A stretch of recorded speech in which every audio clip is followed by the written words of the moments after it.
everyone, and welcome to Transatlantic Watch Party, where I, Cara, and my friend Dan, in Canada, he is, and I'm in the UK, we watch a TV show separately and then get together to discuss it. And this week we are back with 911. 911 is back, baby! And we are discussing Series 8, Episode 9, Sob Stories. So, first of all, how did you feel about it being back? Dan, have you missed it? Yeah, I got a little bit. It's a very culture shock after kind of the 60s spy stuff of Pan Am. We've been kind of like in this fantasy world of the 60s where all this intrigue and stuff happens. And now we're back to reality of like, this is 911. And it was quite an abrupt entry, I think, in the beginning of this episode. I wrote down that this was a bit of a fake out, because you told me, and I didn't look at the preview or the little trailer for it. Although I will put the link in the always put the link in the show notes. But you said you said something last week about them doing a rescue shelter. It was like an animal shelter, and they had to stop, and you said it was something about Bucky, a puppy, which is puppies, very cute. And then we start with like kidnapping, and oh my god, and this crazy like call to Maddie, and it's just like, whoa, this is kind of a shock to the system a bit. So it's a little bit of a culture shock. I mean, they really got serious very quickly. And then we got into the silly regular 911 stuff after. But yeah, that was quite a serious call to start the show. So yeah, the first thing we saw was Maddie at her job in dispatch, receiving a call, which I don't know if you noticed this, Dan, but it very clearly was someone using some voice disguising technology. Yeah. So that I'm going to be bringing this up a lot.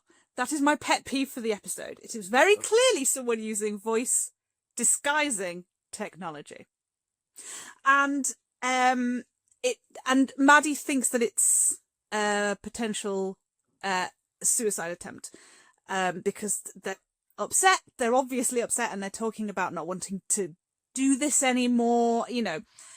And then we get the reveal that it is actually a kidnapping and potentially worse.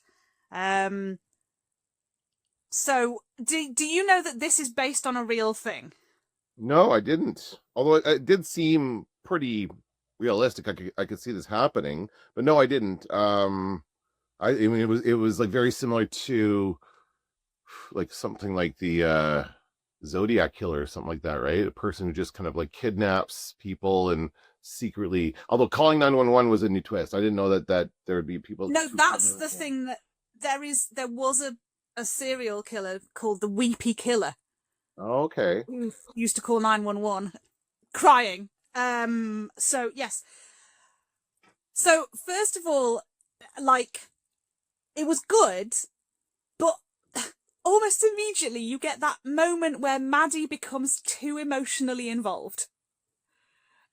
And I just wrote down, Maddie, stop crying on calls and getting so emotionally involved. I feel like she needs to have more training about how to do this job so that it doesn't kill her. You'd think that would be part of the initial training when they started at the 911 Academy, wherever they train these people. Like, you have to have a way of like cutting off emotion and being cold and like, okay, here's what I need you to do. You have to be the one who thinks straight in that situation, because the other person who's very much emotional is not going to be thinking straight. Yeah. Right? Yes. Maddie, you're not helping right now. I think that there's a vast difference between, like, there was a woman who used to work there that we had an episode about called Gloria, I think was her name. And she was terrible. She used to just hang up on people. People died because of her. Like, there was an entire episode about how awful this woman was. But I think Maddie's are like too far the other way. Yeah. I think there's a middle mark that Maddie needs to hit, where she doesn't become so upset by it, because that's not good for her mental health. I worry about her, Well, like, even before she figured out that it was a kidnapping, when she just thought it was a suicide, she got right into it. She's like, it's just me and you, and she really just tries to kind of, I guess she's trying to make a connection with him, so that he won't think about offing himself or whatever, but still. Absolutely. It was only when she has that, you see the moment where she sort of switches to, you're not a monster and I've been where you are. And I'm like, Maddie, stop it. Just, no. Now, and if you don't know, Maddie had postpartum depression when she had her baby. You did mention that, yeah. And she dropped her in the bath. She fell asleep and Gian slipped down in the bath and she was fine, but she took the baby to the hospital and then she left. And that's, I think, what she was talking about when she was like, I thought I was a monster and stuff. What I did like was they've got Athena, because obviously it's always Athena. I love how I thought that would make you very happy that it's always Athena. The one cop in LA. Well, what I even appreciate more was their attempt to explain how he connected, because he gets cut off and then calls back. I can't remember if I'm skipping ahead, but they try to explain, it took 4 tries to get through to the same thing. Like, I don't think that's how that works either. Like, it's just, it's all going to come around circles, so you just have to connect with the right person. But anyway, yes, of course it's Athena. So it's Athena. But I did and I thought, oh, my mum would like this, because one of my mum's pet peeves is whenever we watch a police drama, murder mystery thing, is that they always come racing up everywhere with their sirens blaring, massively giving away that they're on their way. And Athena went, I'm 3 blocks away, I'm killing my sirens. And I was like, nice touch. That's smart move there, Athena. And then we find out that the phone call is not coming from where the phone call seemed to be coming from. And Maddie was like, oh, he's got eyes on you. And Athena just sort of glances around. And I was like, wouldn't you immediately start knocking on doors? Yeah. Seemed odd that didn't happen. No, not at all. You'd think it would just be like one of the neighboring houses or something like that. He just sent them to a vacant lot is what happened, right? They go to this address and they call it a spoofing an address. So when you make your cell phone appear to be somewhere it's not or something like that. I don't know how that stuff works, but that's what he does. At several points in the show, he does that. So he's obviously reasonable with technology, because A, he can do that, and B, he can disguise his voice. And are you upset because they know there's no mention of that at all? This whole voice disguising thing on their end? I am upset. I will get to it when we get to the next scene and then the scene after. You will understand why that is. I agree. I immediately recognized that as something he was using, but I thought they just said, okay, they just kind of get that sometimes, because I'm sure there's an app on your phone that does it pretty easily, right? But it's dead easy to do, I'm sure. It's just that certain things will come up later, and I will get to this. So then we go back to the firehouse, the good old firehouse. We've missed it, the 118. And who do we meet there, Dan? The Property Brothers? Yes. That's what I wrote down. Bucket Eddie. Bucket Eddie. They're what they were talking about, and Eddie's talking about moving. I like that they're just like, I guess this is what they do in their off times. They're cleaning the windows, they're keeping the firehouse nice and tidy. That's what they do, right? Between calls.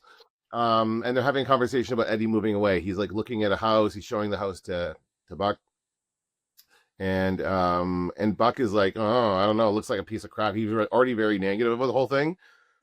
Right away, and then Eddie's like, well, I put a down payment on it, and he's like, what? He's like, he's already got if it's in his price range, I don't blame him. If you got a good price, he's already made up his mind to go. That was pretty established, wasn't it? That's what I thought was kind of weird about Buck's behavior in this episode, is because I thought that he had accepted that Eddie was moving to. Well, I mean, because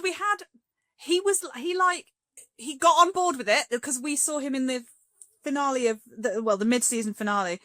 He found out that Eddie was planning on moving back to El Paso to be nearer to his son, Christopher. And he was panicked. And then he went, I'll help you move, because if there's one thing that Buck does, it is overly course correct. So, that man's course correcting is a thing of absolute beauty. He goes so far the other way. Have you ever watched New Girl? Yeah. They always talk about how Winston takes a practical joke too far. He doesn't quite get that's how I feel about Buck and his course correction. When he asked Tommy to move in, he was like, I don't know if this is new, and I found out something new about you, so you should move in. And he did the same thing with his girlfriend Taylor. He kissed another girl and he was immediately like, you should move in, Taylor. Like, he just massively overcorrects and gets himself into all sorts of messes. So is that what he's doing here? He's massively over. He's like, he says, I'll help you. Because we learned that Eddie's got to sublet his place. That's the next thing. He's got to sublet his place to be able to go. Otherwise, he'll be bleeding cash. But he says he's willing to do it. He doesn't care. He's still going to move out there. He's very, very committed to this, right? So you would think, as a friend, Buck would be very supportive, and Buck does not end up being supportive. I think Buck gets, like, in the episode, the finale, I think he went, oh my God, Eddie's moving to Texas and I'm heartbroken. And what will I do with this emotion? I will not acknowledge this emotion. I will be super helpful, Buck. And he's like, we'll talk to the estate agent together and stuff. Okay. And so this episode, like, he's still not dealt with it. So Eddie's like, oh, I've got this place. And then he's like, oh shit, this is an emotion that I don't want to feel, so I will help you sublet your property. Like, he just goes so far. Yeah. What I did like was that they were standing next to each other, they're cleaning the windows, and somebody on, like, Blue Sky said they are the epitome of turning a one-person job into a two-person job so that they can just hang out together. Yeah, they just want to talk. That's it. Yeah, he's spraying and he's squeegeeing. That is a one-person job, guys. I did appreciate the part where he sprayed him right in the face and through the window or whatever. That was a great moment. Yeah, because they were side by side, and then there came the point where Eddie was like, well, I've put a down payment on this and I'm definitely moving. And he moves around and the glass is separating them. And I was like, nice. Oh, no, the director's thinking about this. Yes. The animals? Sorry? Did we cut to the dog after that scene? We cut to the dog. And when I woke up at like 6 a.m. and I was like, I'm sure I won't be able to watch the episode. But then I found out it was available and I watched it on my phone. And the first time I saw that dog, I was like, is this dog CGI? Because it was doing everything it needed to do. I was like, that's just a... Sheltering under a cardboard thing. Like, what dog would do that? But I guess... I wrote down, it's always a beagle. These dogs are always... Beagles are so overused in TV and movies. I just find... it's got to be... I mean, I appreciate they're probably smart dogs, so it probably was easy to train or something like that. But I don't know. I would have appreciated a different dog. Even just a mutt kind of a dog. Like, not any determined breed. You know? I'm trying to think if I've ever seen another beagle. Maybe it's just because I watch a lot of kids movies, because it's like, well, no, I used to watch a lot when my kids were younger. Because another thing I thought about, like so basically what happens is we see the beagle, he's kind of going through the rain, he's going through a house, he went through a fence, shelters under cardboard for a bit, and then he gets caught by not like what would be when I was a kid was a dog catcher, right? And they would go to the pound. That was the thing that I would always remember when I was a kid. This is like he's going around catching dogs for a shelter, which I don't know that really happens. I think people just call a shelter and they go pick up the dog or something. Like, I don't know that it's a person that drives around like that, but I think they needed to get the dog into the shelter, and they... Yeah, well, I was thinking the person who nearly hit them with the car might have called. Oh, maybe. And yeah, and okay. said, like, there's a dog, and so they sort of knew area. Very good. Okay, that makes sense. But then you see him get caught and put into the back of the truck, and I said, I really want these dogs to start talking to each other right now. Yes. Right? Like, it's like, I don't know why. Maybe it's just too many kids movies I've seen. It's like you're welcome to the truck, kid. And then like there's this old kind of dachshund who's like talking to him, and then anyway, I don't know. But so we get this dog talk. He's brought into the, and I was surprised how quickly this develops into a fire. Like, it's like dog is brought in, and immediately there's a fire. As soon as somebody leaves, the fire starts. It's like, holy crap, we're not wasting any time. This dog is not having a good day. No, not at all. Because he's obviously, we know that he's a lost dog because he runs past his own poster. So that we know that he's not a stray, Right. Now he's run away, so he's having a bad time. We don't know why he ran away. And then he nearly gets hit by a car, and then it's in the rain, and he's trying to shelter. Then he gets picked up, and then he's like put in a cage, and then it sets on fire. He is not having a good day. Not at all. And then, of course, we get the traditional 911 call, which is the person saying something stupid and then making it sound like the dispatcher is the idiot. Because they're like, send someone to the rescue. And they go, yes, where do you need it? The rescue! And you're like, you're not helping. Like, address, please. Yeah. That's it. Be very passive aggressive and sarcastic about this, and I don't know who you think, you're assisting here. Yeah. And we get, the guys go in to rescue the dogs, and the beagle runs away, so Buck goes chasing after him, and someone shouts, Buck! And I think it was Chimney rather than Eddie. But when they get back outside, Bobby's like, where's Buck? And Eddie goes, oh, he went after a stray. The look on Eddie's face, he is so done with Buck's shit. Like, he doesn't look concerned at all, and I really appreciated that. He wasn't like, oh my God, he went after a stray. He was just like, he's being Buck. Where do you think he is? I have told him so many times. We had an entire conversation where I told him he wasn't expendable and that maybe he should, not throw himself into more dangerous situations than he needs to be in, because I have left my kid to him in my will. So he needs to stay alive. And yet he's still doing this nonsense. Yeah. So, I really appreciated that. And then we got the biggest cliche, and I loved it. We had the swelling music, and then, because the ceilings collapsed, and so everyone thinks that Buck is dead, and then the music swells, and the smoke comes out of the door, and he walks out with a dog in his arms. Yeah. I liked he took the mask off to show the dog that he was a person and not a monster, whatever the dog might have thought he was. We wouldn't understand that it was a person. But yeah, I just wrote down, like, that's a hero shot right there. That's like the firefighter shot you want, right? Just rescuing a puppy out of a burning building. Perfect. We'll go back. And then I really loved the Hen said, you gave us a scare, boy.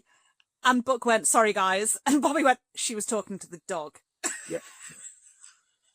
Which I'm glad about, because I don't want Hen to be calling Buck boy. You know what I mean? Like, you gave us a scare, boy. Like, let's not infantilize him. He is a fully grown man making bad decisions.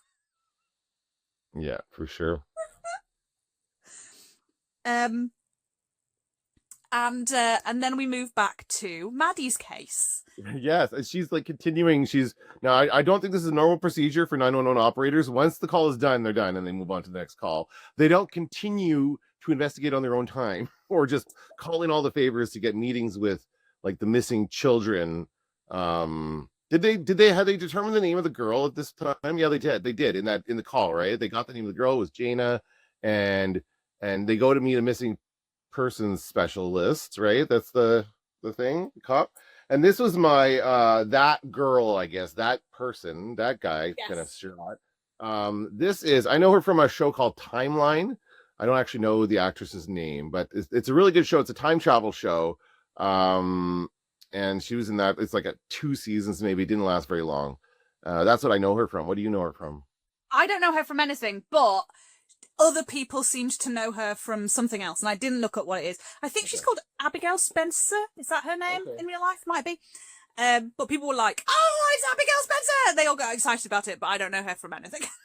That timeline, it had a very small following. It was very clever. It was this whole thing about, like, they had a time machine, and there was another, like, secret society who also had a time machine, and they were going back in time and trying to stop things from happening, like the Hindenburg disaster. And they were just going to these major, it was like, there's no way, like, I like the way it kind of pushed the envelope for time travel shows, and like you wouldn't see them messing with these major events like this necessarily, but it is fun to see the major events happening. I feel like you've mentioned this show before. I feel like you've had another, hey, that's this guy, and it hit, then they were also in Timeline. Nico was in it. Nico from Pan Am. Nico was the bad guy in the show as well. Yes, that's why. Good cast, that show. Good cast. That's right. And we get, so first of all, we get Athena saying she has found more missing kids than anyone in the past 15 years. And I immediately went, that seems like a red flag to me. Because I don't trust anybody. Whenever there's a new character, I go, no, Like, why are you being introduced now? Why are you important? Why do you have a name? You know, don't trust anyone. And this is the point at which the voice technology comes into play, because Maddie plays them a tape of another recording, and Amber the detective says, "Are you sure that's the same voice?" And Maddie says, where am I up to? You know, no doubts at all. It's voice disguising technology that could be anybody's voice. Yeah. So, no. You can't have no doubts at all that it's the same person, because that is not the person's voice. And I don't know why they kept bringing this up. Yeah, I don't know. It was just It's a person crying. Yes, people probably cry when they call 911 a lot. You know. She's saying that she still recognizes the voice despite the voice technology. I don't know about that. Yeah, and I was just like, this concerns me, because lots of people could have called using voice disguising technology, and now Maddie thinks they're all serial kidnappers. That concerns me. Yeah, I know, kidding, eh? Boy. Yeah. But also, I enjoyed, and when I say enjoyed, I mean I absolutely downright hated, when Maddie and Amber meet. Amber gushes at Maddie about, oh, the way you gained his trust, masterful. And I was like, was it? It seemed inappropriate. Yeah, sweet. Yeah, that was weird. I didn't even catch that. She was being very complimentary to Maddie, eh? And to Athena. You know, I've heard the legend of Athena, and I'm like, yeah, I'm not surprised. She's done some terrible stuff. Well, I'm starting to get the feeling you were not as surprised by the ending of this episode as I was, Cara, because I was flabbergasted by the end of the episode. But well, you see, this is where during the hiatus there have been lots of discussions about who is being taken. Would it be Maddie? Who is doing the taking? And in the one clip that we saw of Maddie being, you know, chloroformed, there was a bit of trailing long hair in the shot, and so a lot of us went, oh, so it's the detective. Okay, that easy, eh? So we sort of already had the idea that was, you know, that was gonna, and that's why I don't watch the sneak peeks, because there's something in it that makes us guess what's gonna happen. Well, out of this, I just made a couple notes out of this scene. First of all, Maddie's got it all figured out. Like she had everything there that she needed to convince. What's her name? That she needs to. This was the girl who's missing. She even knew the missing girl who went missing 10 days ago. What's her name? I can't remember again. Yeah. And then we got like they're gonna find. Where are they gonna go from here? Oh, they're gonna go to the hotel where they. Do you mean? Because Amber's like, who is the detective? She's like, it can't be this easy. Another red flag. Another red flag there. I think the line was, it was Athena's line. I've never been above a little horror. Is that what she said? Harassment. Harassment. Okay. That was it. Harassment. I couldn't read my own writing. So, first of all, Athena, honey, we know. Okay. Right. Nobody is in denial that Athena is a bad cop. Right. Okay. I'm just going to put that out there. Athena is a bad cop. But when Amber's like, I can't talk to him because that would be harassment. Someone else has to, like, she makes a really big deal of it. Like, she doesn't have an entire police department at her disposal. Right. Someone else to talk to him. Yeah, we know. That's how these things work. Don't be so dramatic about it. I say, as if I'm not watching a drama. And then Athena says, I'm not above a bit of harassment. You talking to him won't be harassment. But like, so that's not the point. But B, somehow I think you will manage to turn it into harassment. Like, no doubt in my mind. Yeah. Yeah, it was weird. Like, I just thought that, and anyway, we'll get to it. Sorry, I'm skipping ahead. Yeah, no, that. Yeah. So, oh, and also, Amber says after Maddie's presented all of her information, she goes, you think she's still alive?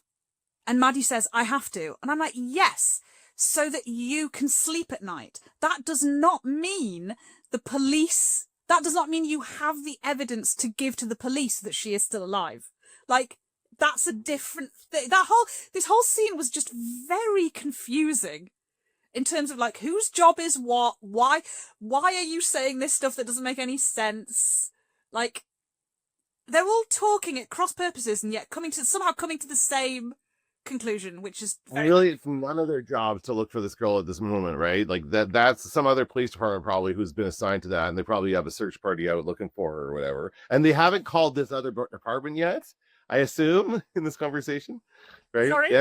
It seems like they have to convince this Amber or whatever that the girl is missing first to get any further in their search, right? So this is the first step to that. Yes. So anyway, and then move on to I'm sorry, just laughing in advance. Then we move on to Buck, absolutely not on purpose, sabotaging Eddie's attempts to sublet his apartment. Like, he is definitely not doing it on purpose because he is overcorrecting himself. So he's trying to be too helpful. And that's when things always go wrong for him.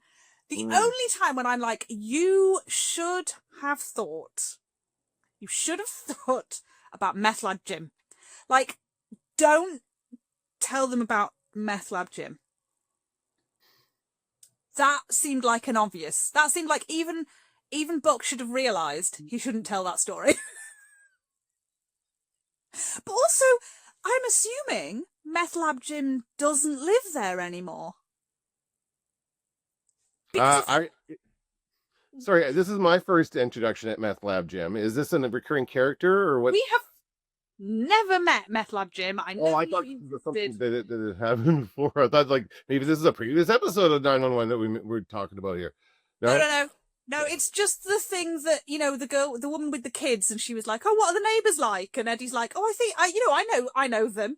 And Buck's like, you thought you knew them, but what about good old Meth Lab Jim? And you're like, what are you doing? So that's the only one where I thought he could have, Ante's saying something here. He's like that. It's like scaring Chris with the bedtime story that was, yes. He doesn't always think before he speaks. Oh, yeah, that's very apparent. But I did think, like, oh, it's not a chef's kitchen, but it'll do. What do you do? Oh, you're a chef. That is just a mistake. That is a funny coincidence. A funny, unfortunate coincidence. But looking at a woman with two small children and telling her that there was a meth lab on the street, that's dumb. That's being silly. That's very, come on, Buck. Yeah, for sure. And then of course, Eddie calls him on it and kicks him out. Yep. You gotta get out of here. You're messing this up.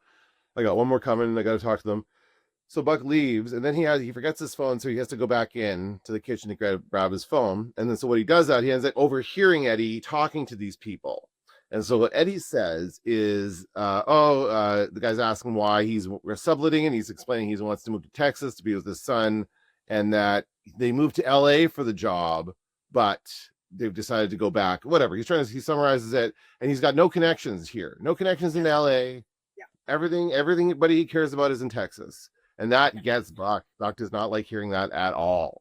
No. Takes it very personally. And so what do we think Buck's going to do? Because he's got a lot of feelings. So what's Buck going to do? He's going to make bad decisions.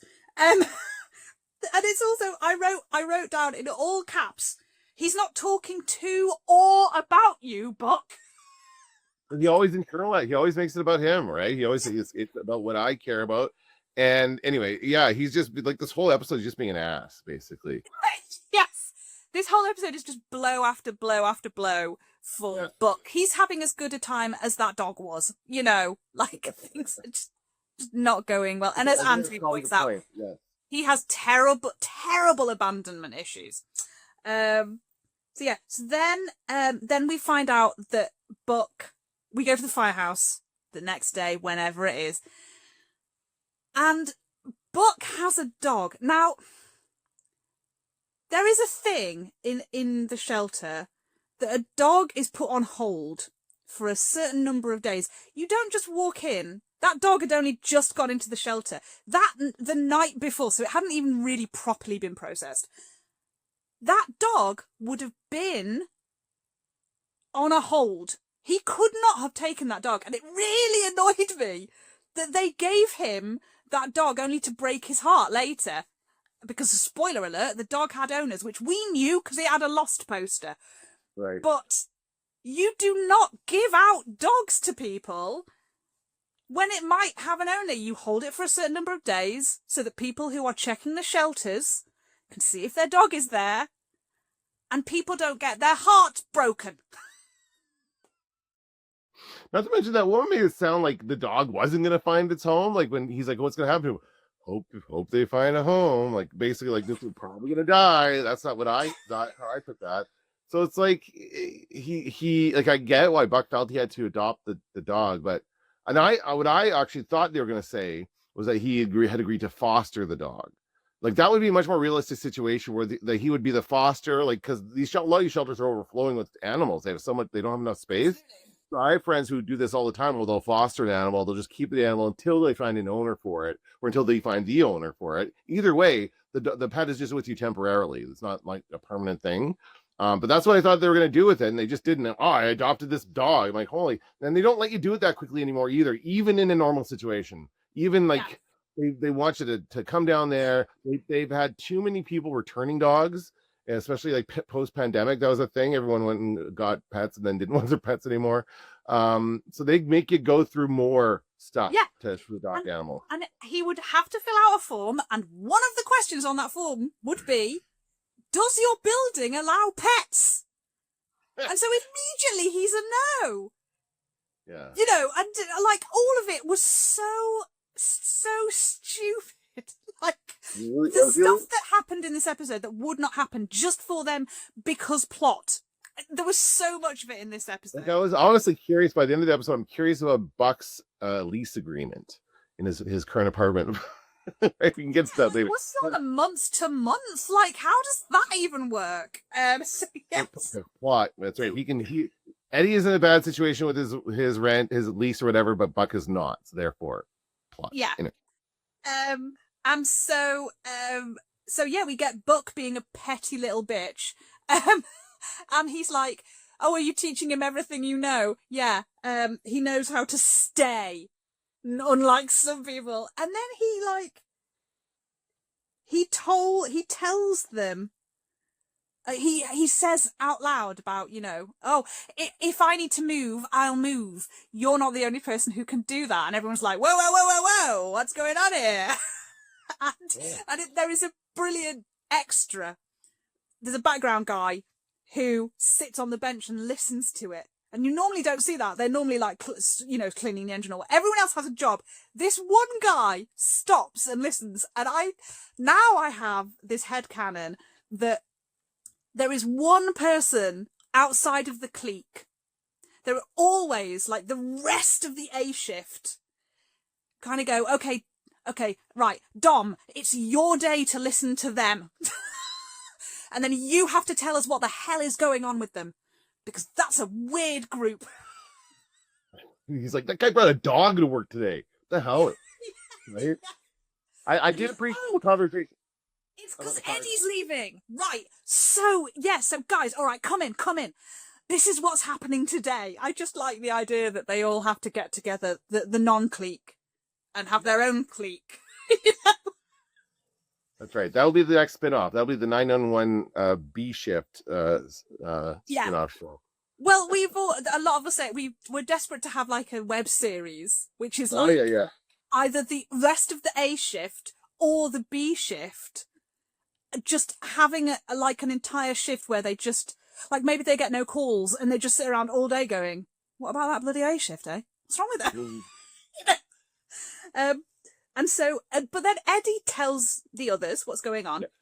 Not the full station, doesn't make a big announcement, just the important people.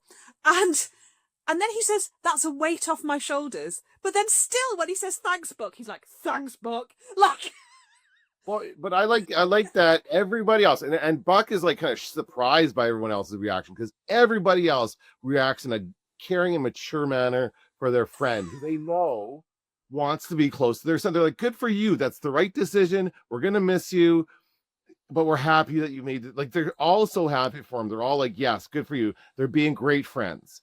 Buck is not doing that. Buck continues to not be a good friend and just say, they're like, just keep, it just frustrates me. Because that's like right there, Buck should be realizing, oh shit, I should be doing this too. Like that's the moment I think Buck should be like kind of going, oh, maybe Eddie is doing this for the best. This is the best decision for Eddie, right? Like he's not really thinking about Eddie doll in this, any of this. But everyone else has kids, and he says, oh, is Buck the only one without kids? Oh, my light went out. That's okay. Always happens. Yeah, which does, and it does make such a difference. There were a lot of times during this episode where I was like, Buck, your non-kidness is showing. You know, like, he just doesn't get the decisions that you have to make. You know, and, but, yeah, again, so we're in the situation where Buck is having feelings that he doesn't want to deal with, so he's, like, misplacing them somewhere else. He's getting this dog and, like, being passive-aggressive. And then later we're going to get the massive overcorrection. Mm-hmm. So, because this is what he always does. And then we get Athena and her harassment. And, oh my God, did that woman in that hotel room fold easily? I don't talk to the cops. Oh, I could get you some payback. Come on in. Do you want a coffee? What are you doing? Well, maybe she just wanted payback, right? Yeah. Yeah, she did. Again, we're going to get to the voice here. She says that he called her crying. And so Athena immediately, jumps onto that because he cried on both of those 911 calls. That is the thing they're looking for. They're looking for a man who cries. So that's like, I don't know, they've decided that's only 3 men. So they're going to, just find a crying man and then they've got their guy. And she says to Isabel, do you have any of those on voicemail? Now, again, Dan, what did this person use? Wait, I got this. I know this. Voice disguising thing. Yes. Right? If he's calling his girlfriend and crying about wanting to get back together, what do we think he probably wasn't using? Voice disguising technology. So when you hear that voicemail and then the 911 calls, are they gonna be the same voice? No. Yeah. Yeah. By this point, I was throwing things. I was just like, nobody thinking about that. How did you not think about this? So yeah, that drove me absolutely mad. And then we get the worst 911 dispatcher situation we have ever had. What's that? Maddie telling someone to unalive themselves. Oh, that I thought, yeah, you were already there. Yeah, that was crazy, and especially considering the whole episode started with a call of this person supposedly like on the verge of committing suicide, right? So they're like, and then for her to turn around and say that's your only option here, that was pretty awful. But I was kind of curious about some of the ways they were like, okay, so they didn't get the call in, it's him again. And they again get a location. They're like, well, it's probably going to be another fake location. We still have to respond. We're going to go anyway. So they start responding. And the guy, but right away, the guy, who's the name of the guy in the 911 thing? Josh. So Josh is like, okay, what's the address? Gets the address foreclosed on a year ago. How does he get that information? There's no way you can know that about a house that fast. I question the technology they have. They can find all this information about every house they could possibly look for ever. And when they just have it at their tip of their fingers in their magic iPad. We had a situation in like the first series where Abby, who was the main dispatcher before Maddie came in, she pulled up someone's medical records. She was like, oh, she's on this kind of medication. And I was like, that's a massive HIPAA violation. You're not allowed to do that. All right. Well, anyway. Absolutely shocking. So yeah, and also, Will, you won't have met the curly-haired lady before, Sue. Oh no. She's Yeah, I like haven't. actually the head. She's main. She's Oh, main okay. lady. Oh, she's the boss. She's the boss, and like Josh is Okay. kind of like the floor manager. I have no idea how it works, but he's like, but Sue is the boss, and I Okay. love Sue. I'm so glad she's back. It's nice to see her again. I, however, controversial opinion, I do not like Josh. I'm not a fan. There was a Josh-centric episode, and he was great, but I cannot take to that guy. Like, yeah, he's been rude to Eddie, possibly justifiably so, but still, like, it just took it a bit far, I thought. And and that whole speech again that he gave Buck in the beginning half of this season about like, Tommy, you don't know what it was like to be gay when we were gay, before Glee, and I was just like, yes. so patronizing and weird and out of like this wasn't what anyone was even talking about at the time. What are you doing?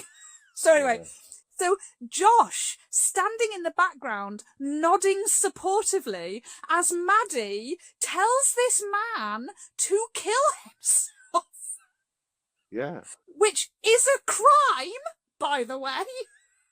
Yeah, it's rough. And as we learn, like Athena was right there. Like they're tracking, but he didn't spoof the address this time. He gave where they found where he was based on the cell phone location. And so Athena walked in there like a minute later. Not even like right away.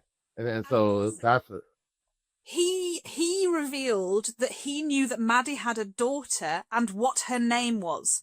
Yeah. And at this point, again, I was like, I just don't feel like a normal guy who lives in a sort of halfway house would have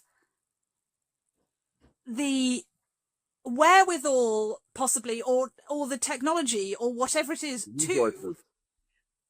to find out that kind of information, to know that it's Maddie, who Maddie is that works at dispatch. There's possibly more than one Maddie that works at that dispatch. So even if you do like an Instagram search and she's public, which she probably isn't because she had like a stalker ex-husband. So, how would like just a normal Joe Blogs kind of get that information? Mm-hmm.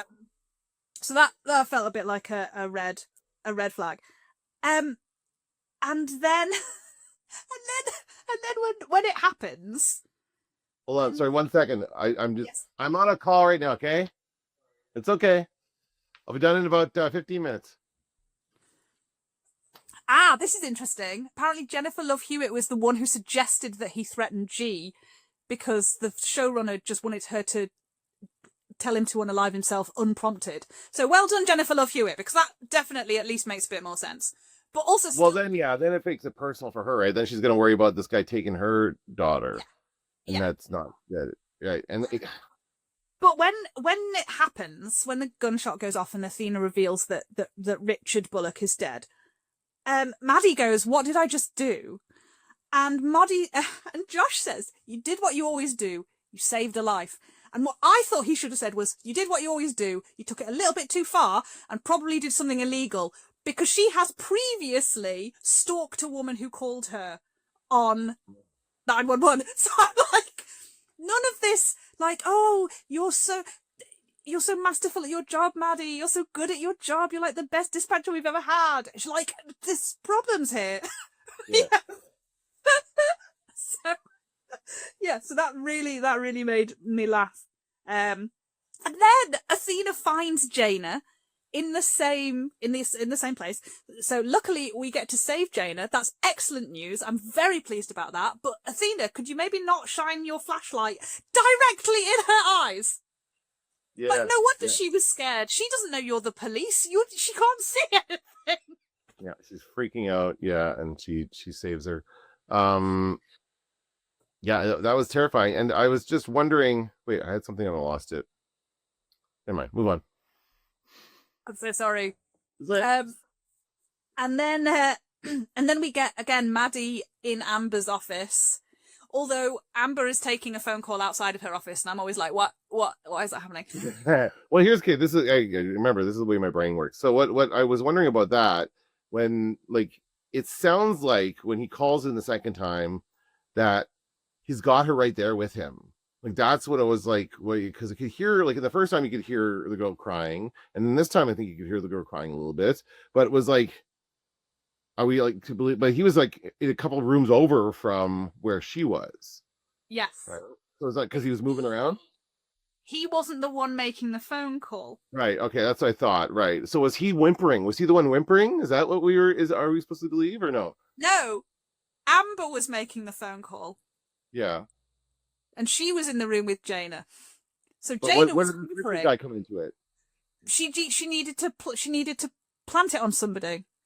So she told them that she had this guy that she'd been chasing for a while, and then she probably kidnapped him. I don't know how it's worked, but my idea is that Amber's done this whole thing. So she shot Richard and made it look like he'd done it to himself. So when you hear the whimpering, that is Jaina. And the reason he is 2 rooms over is because he was never in the room with Jaina. I see. Okay. So he's just shot. Well, they'll be able to figure out how long he's been dead and stuff like that. Yeah. And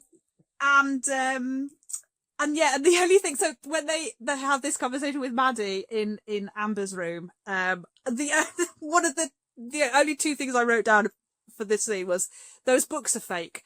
She's standing by the window and she knocks one of the books and 4 of them go no because they're stuck together and empty. Yikes. I was like, nice, that's really lovely, well done. So that made me laugh. And then she's obviously very upset about what she did, as she should be, thank God.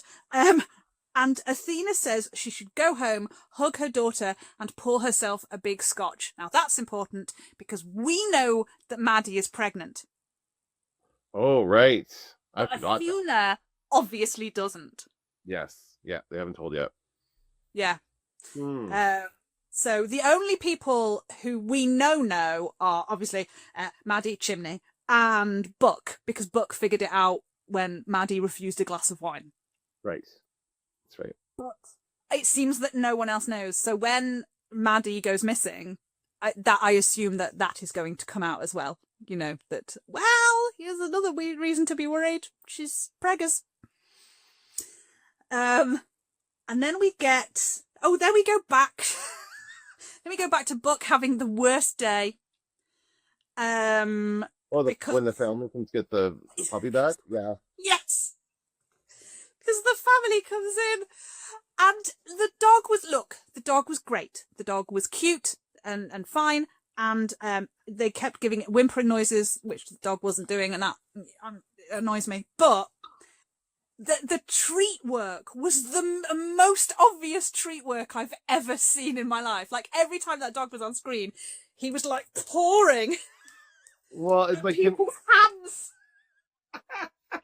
I just thought how lovely he was posed on Buck's knee when it's like time to say goodbye to him, and he's like, "Can you say goodbye?" Sure. And you don't really see the dog go out to Buck at all, because I don't think they could get the dog to go to Buck. They couldn't get that on camera, and it's like so they just kind of posed him, and he's looking up like he's not even really looking at Buck in that shot. He's like he's looking on camera. He's looking at a tennis ball. Yeah. Oh yeah. On a big long stick, and he's looking at the tennis ball. But what they needed to do was move the tennis ball 2 inches back, because they needed to put it above Buck's head, because he was looking over here and Buck was talking to him, and he was doing all like big puppy dog eyes to a blank space in the ceiling as far as we knew. Like, just pull it back a bit. So yeah, so the dog work sort of made me giggle the whole way, but it was like every time that dog had to be close to anyone, he was desperately trying to get in their hands. Yeah. Very treat oriented. Won't do any of the stunts without a treat. No. Oh yeah, no. This was when Buck pulled out the line about he knows how to stay, unlike some people. That was so Right. And then he says, "Don't go running off on your people. You have no idea how hard it is on them." Oh, baby, get over yourself. If you're not upset about it, you can always move to Texas too. Like, there's not like nothing stopping you from going. You don't have any ties here, really. You know, Yeah, you can tie your own ties. Now that's not fair. He does have ties here. Like, sister, yeah, that's like not even sister. Yeah, that's right. But he's got his dad here, his fake dad Bobby, and his sister, and she's pregnant, and he's about, like, as if he's not having a bad enough time at the moment, he's just about to find out that his sister's been kidnapped. So, I mean, like, it's not a good time to be Buck. That seems to be a pretty normal thing in this world, so. Yeah, yeah. Generally speaking, this entire show is not a good time to be Buck. They put this man through it all the time. Yeah. And then we get a scene in which I screamed numerous times because we got the final Buck and Eddie scene in the house. Yes. And unbelievably, we got the phrase, "I didn't mean to out you," in front of Cap and everyone else. As a choice of words, that is extraordinary. Yeah. Like, this thing, you know, Eddie says, "I'm straight," Eddie says all of this other stuff, and then Buck, like, just, if you're not trying to write a show that makes us think that this might be leading somewhere, maybe don't use the phrase, "out you." What? When you could say anything else. "I didn't mean to reveal your secret. I didn't mean to tell everybody. It just came out." Like, it's such an extraordinary choice of words. Maybe it was a deliberate choice of words. Maybe it is hinting at something. Yeah. And this is where we find out the massive overcorrection that Buck has done. He's able to get out of his lease, whatever his lease situation is. I don't know. He can go and just move out on a drop in moment's notice. I don't know anybody with that situation, but whatever. And then take over Eddie's lease. But it takes us a while to get there, right? He shows up and they have this whole conversation and everything. And then the others show up, and Eddie's like going nuts because he's like, "I've got a guy coming up." It turns out that it was Freddie. He was Freddie Fakeman. Fake name. Freddie fake name. I thought it was Fakeman. And it was so funny because and that was my favourite line when he was like, "It's more obvious when you say it out loud." Like, you just read the word fake name, you probably just go, you don't even think about it. But yeah, when someone says it out loud, you're like, "Oh no, how did this? Oh God." Ooh. Yeah. So that was bonkers. But also, the situation we had at the end of series 1 was that Abby, who was dating Buck, left. And he moved into her apartment. Oh. They were dating. She left. He thought she was coming back. But, you know, whatever. He moved into her apartment. Again, course correction. Bonkers. But this one, again, someone he is very close to is leaving, and he is going to move into their apartment. It's absolutely bonkers what's going on this show. Yeah. But he also wants to have a pet now. Yes. So. Yes, and I hope he does, because it would be really nice to have, like, a dog on that show. I mean, I watched The Rookie, and there's a dog on that show as well, and we never see it. So I want to see more of the dog if we get a dog. You know what? The other thing, you know what I realize now is the beagle was used in Enterprise. Did you ever watch that one, Star Trek Enterprise? Oh no, was there a beagle on that? Captain Archer had a beagle. His name was it was like Shakespearean character or something. I can't remember what the name of the dog was.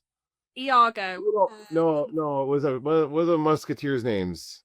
Oh, D'Artagnan.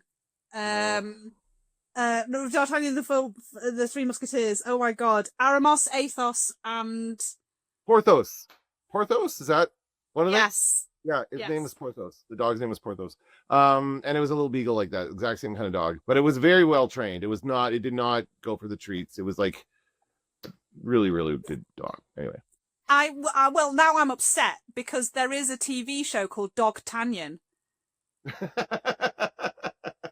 with Okay. one of the greatest theme tunes of all time. I have the whole series on DVD. It's a kids cartoon called Dog Tanyan and the Four Musketeers, the Three Musketeers, and they're all the Three Muskehounds. They are all dogs, and the fact that he had a dog and he named it after and he didn't call it Dog Tanyan is upsetting to me. I don't know. Who knows why they do these things? I think they just wanted to have a dog. I just question the idea of having a dog in a spaceship. That doesn't seem like a good idea to me. But whatever. Yeah. Where's it gonna go? Right? I mean, you can take dogs on cruise ships and they have a little room for them. So, Oh, okay. Good to know. Because you get like service dogs on cruise ships and stuff. So Yeah. they have a little dog room where they can do their business. I'm sure they did that on Star Trek as well. They had the holodeck. The holodeck would work for that. They could just make a little park. Yeah, they can turn it into whatever they wanted. Oh yeah. So yeah, we end the episode with she gets kidnapped basically, and it was like right away, very apparent. She's doing dishes, and it's very apparent as soon as that scene begins, and you see the behind the view, the music indicates something was very wrong, and then it's like she thinks it's like Chim or something. She goes, "Hey, what's going on?" And then it's like, and it's what's her name? The Amber, the detective, who kidnaps her, and we learn that it was her, and they made it pretty clear at the end of it was her the whole time, who was using the voice changer technology to disguise her voice. Well, again, I mean, I don't know if they made that really clear. Like, I don't know if we're meant to think that she was therefore doing all of it, or because she didn't. Oh, she did, because Maddie heard that voice, didn't she? She heard the fake voice. Mm-hmm.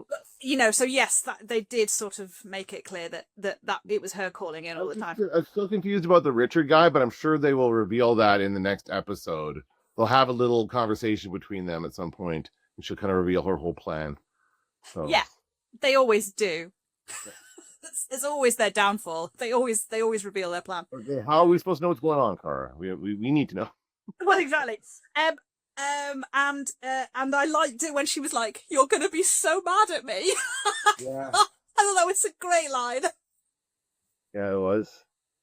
Because she, if she is the person doing the calls, then she does cry and she is like upset about stuff. She's like, "You're gonna be so mad at me."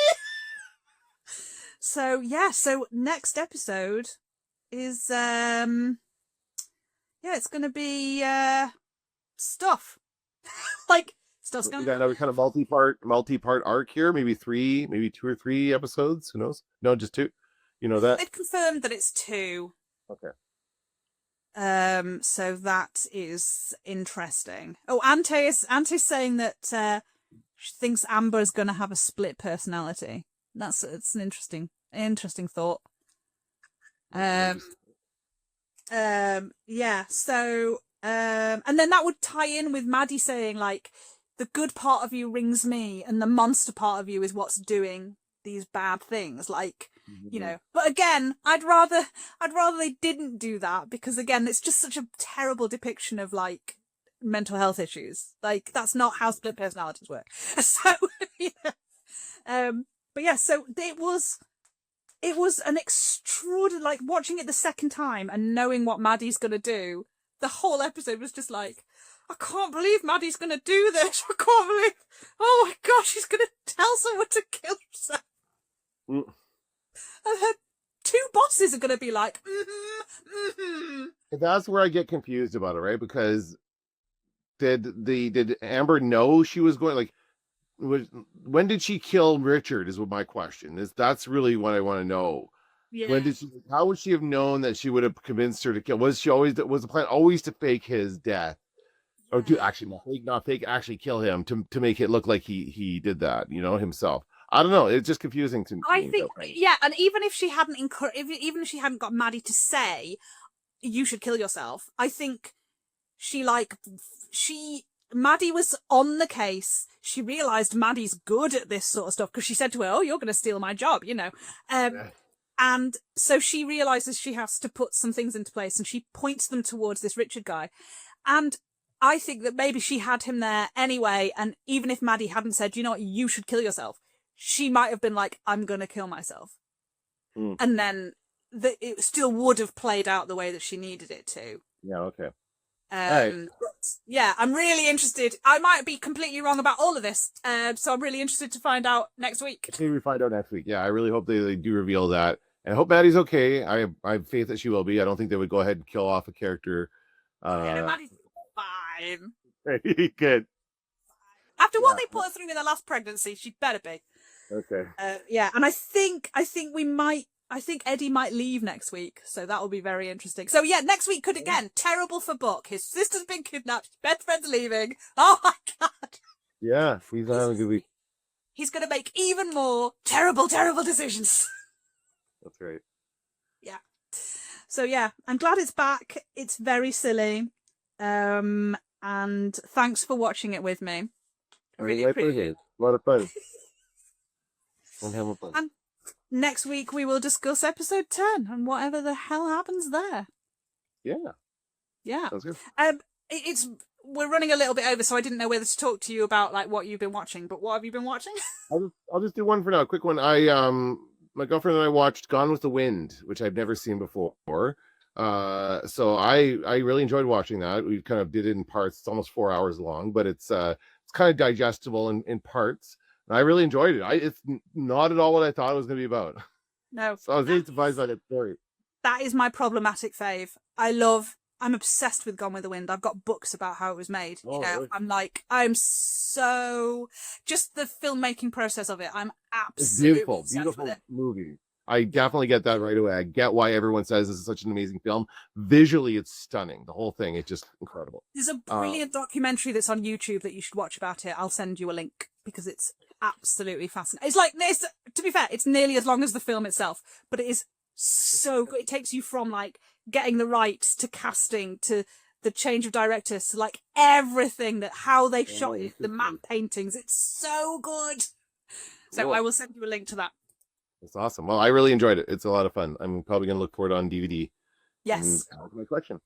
Brilliant. All right. Well, that's very good. I'm glad you enjoyed that. There is a DVD. There is like a special edition DVD that I've got that comes with that documentary on it. So, okay. I'll for that then. Yeah. All right. Well, have a good rest of your week. You too. And I will see you next Sunday. All right. Have a good night. Bye. Bye.